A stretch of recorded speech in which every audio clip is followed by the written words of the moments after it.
what I say a lot of times is totally different from what I think. Because once again, Vince McMahon will manipulate anybody to get what he wants, because he 1000% did that fucking shit. Every last goddamn morsel of it. I'm Charles Renton with my review of Mr. McMahon Episode 3, Screwjob. The most fluff piece of the series so far. And yeah, why not just binge watch this whole goddamn thing? So, these reviews will be sprinkled throughout the week, by the way, depending on when you watch this. And thank you guys very much for tuning into the channel. I really do appreciate it. But this had a couple neat little tidbits. Bret Hart was great in this. Triple H was a goddamn, moron when it came to some of the stuff he said, because he tried to act like the tough guy when he was basically cowering like a little goddamn bitch when the screw job happened. Allegedly, reportedly. Let me cover my ass here. But yeah. Talking about screw jobs, I will say this will be on the shorter side because Montreal screw job has been covered to death and death and death and death. So we go back to 1985 when Vince talked about Wendy Richter becoming a problem, so to speak. Meaning that Wendy Richter had a new contract offered to her but wanted her lawyer to look over the thing first. She wanted more money, she was drawing well as champion, and she wanted to be paid comparably to Hogan. She was never going to be paid that well, but she should have been paid a lot better because they could have actually built the women's division around Wendy instead of trying to go back to Moolah and basically destroying the whole damn thing. All due respect to Sherry Martel and later Rockin' Robin, tweet, Rockin' Robin. But Vince McMahon basically torpedoed his own goddamn women's division, the growth of women's wrestling on a national stage, because he decided to go back to Moolah. And they, that wasn't fair. It was, it wasn't a fair count or whatever. Well, I don't fight fair. No, you don't. You don't take no for an answer, do you, Vince? Wendy took it personal, and I don't necessarily blame her. Then we go back to 1994. Hogan basically said, Vince did not tell us to take steroids. He never told us to do that. Could people have been encouraged by seeing who was on top taking steroids? Sure. But do I believe that Vince told people directly to take steroids? No, he probably said you need to work out better, you need to find any way to get bigger and everything, because we're selling the sizzle, not the steak. Or the steak, not the sizzle, rather. And that's where people became big, meaty men with veins and massive heart issues and everything later on in life. So, yeah, the pressure to use was obviously felt. Meltzer said that even though Vince tried to portray himself as a good guy, he wasn't the good guy. And Vince doesn't know if he really learned anything. The only thing he learned about business is that some people in the government suck. Again, he is like a more articulate Trump, as Jim Cornette said. So Vince felt invincible. Ah, ha, ha, ha. David Shoemaker is an idiot, by the way, I just want to say. And business did drop.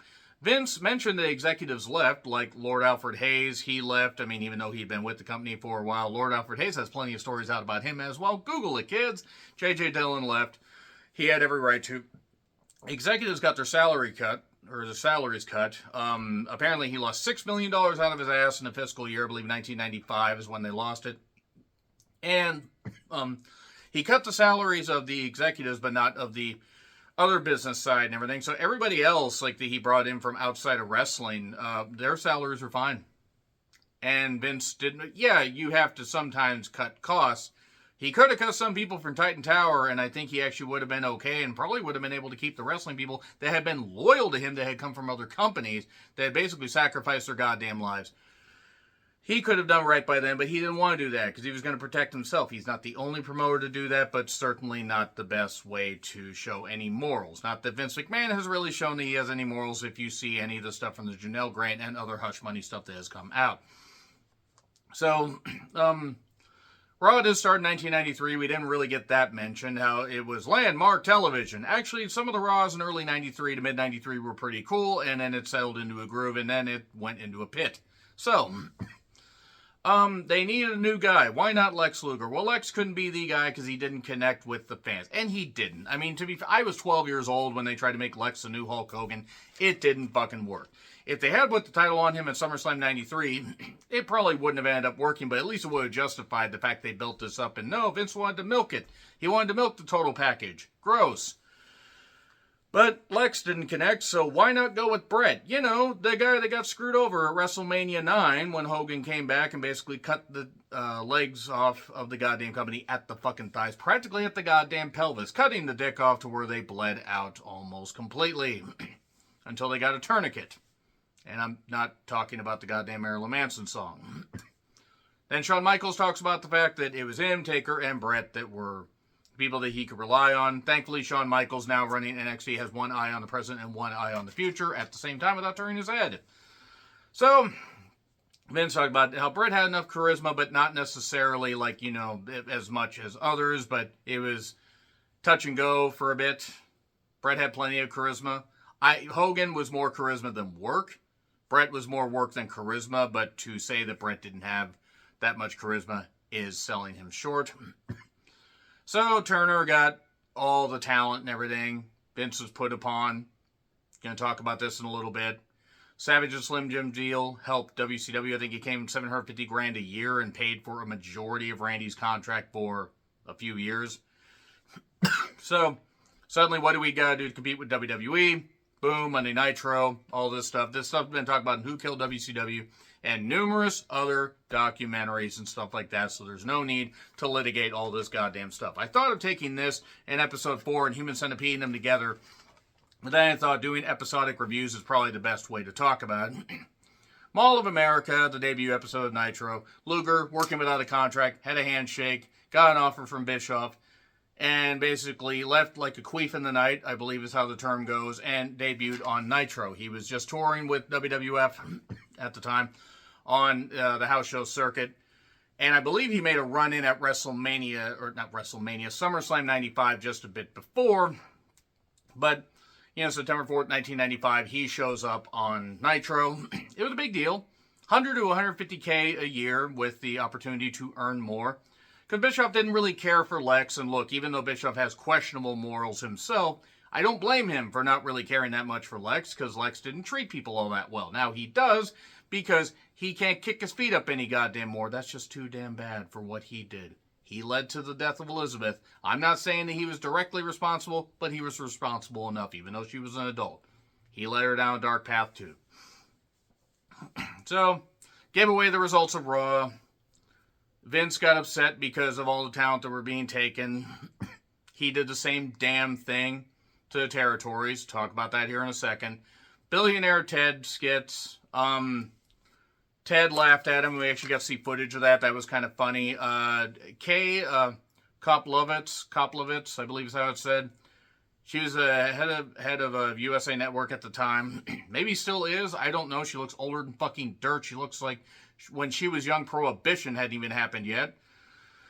But her and Ted were friends, and she didn't like the skits, so they were pulled. To be fair, the Billionaire Ted skits weren't really that great. They were really cheesy. I mean, they were cheesier than the Dungeon of Doom, for God's sakes, and that's saying something. Nash at home, let for more money. We get the curtain call, the click, all that stuff. They're going to go out and celebrate and break kayfabe. Kayfabe had kind of already been broken at that point. Anyway, I'm not saying that they shouldn't have been reprimanded. Shawn was a champion. Hall and Nash were leaving. Sean Waltman, 123 Kid, X-Pac. He was in rehab at that point and was actually going to go to WCW soon after, so he wasn't even there. It wasn't even Owen. But the curtain call, Stephanie was in the crowd and, you know, trying to play like she knew what the fuck was going on. I guarantee you she didn't have a fucking clue what was going on. Hey, do you remember when she compared the terrorist attacks, you know, of 9/11 to what her family went through with the steroid trial? No, I'm not going to forget that. And I say that to her goddamn face if I had a chance. I'd say, you know, you really shouldn't have said that. You're the $1 billion princess and you're a goddamn bitch. And every fan should say that to her because, yeah, we make mistakes. Not a lot of us will compare that stuff to a minute thing that Vince kind of got himself into, by the way. None of these 3,000 people had a goddamn choice. So, kayfabe being broken. I did like how they suddenly showed the Killer Khan and Andre the Giant clip where Vince got upset at the crutch being swung at his head. And then Undertaker. He used to protect his image pretty goddamn well. Until now he just says whatever, but then again he's retired, thank fuck. Hey, remember when Undertaker caved Canyon's head in because he was gay? And you know that's why he goddamn did it. So, Triple H, He was buried. He wasn't going to win King of the Ring, and he was buried for so long. That was at end of May 1996, or just May 19th, 1996. Oh no, May 19th. Glenn Jacobs is upset. That piece of shit. But he was going to win King of the Ring the next month. Okay, so he did in Austin 316. That was actually good that Austin won that because business started was going to boom more with Austin and it wasn't with Triple H at that point. But Triple H won the Intercontinental Championship, by the way, by October of 96. So like 5 months. I'm just saying, it's not like he was super buried for a year. It's not even like he was buried. He was still on television. Vince McMahon could have fucking fired him if he wanted to. But Hall and Nash arrive. Bischoff takes the fall. Great American Bash 96. Vince sued him. It was ridiculous. Vince played the underdog and talked about, Turner's taking our talent, doing all this. Remember when Vince poached all the talents from the goddamn territories and did all the stuff and offered them all the money? And I don't blame Vince, and they were right to go and do what they wanted to do, just like Hall and Nash were right to do what they wanted to do. They are not tied to just one particular company. When contracts are up, wrestlers can go where they fucking want. That's what people in WWE and AEW realize, and that's what the fans need to fucking realize, because then you can stop this tribalism and realize that, yeah, you may want your favorite wrestler to stay in your favorite wrestling company, but if they can get a bigger opportunity for more money and more opportunities, then don't fucking get upset at them and pull your head out of your motherfucking ass. That being said, there was tribalism in the Monday Night Wars. I remember there were WCW fans and WWF fans, and then there were ECW fans. And the ECW fans didn't carry that company far enough because they went fucking bankrupt. Because Heyman was a terrible businessman. And I'm not going to forget that.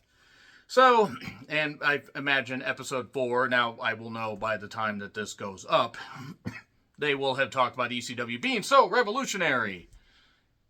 Yeah, I'm just going to save that. I'm just going to save that for the Attitude one. But anyway, WCW started winning the ratings war right after Great American Bash 96. I believe the last time that WWF won got a ratings victory, Raw Nitro head-to-head, was the June 10th, 1996 edition, which was just before the Great American Bash pay-per-view. And then from the 17th of June all the way till April 13th, 1998, that was the next time that WWF won. So, there you go. 83 weeks, 84 weeks. Podcast called 83 Weeks. Who might argue? So, yes, I don't blame Vince for being upset, but he's upset because he didn't think of it first. He didn't want to pay out of his own goddamn pocket the amount of money to keep some of these talents, and also Ted Turner wanted to just open up his money, or open up his pocketbook and spend whatever the fuck he wanted just to make sure that he could sign all his favorite toys. It's Ted Khan. Tony Turner. Tony Turner's going to be his name now. But anyway, there was a stupid fan that got in the ring at Bash at the Beach 96 after Hogan turned.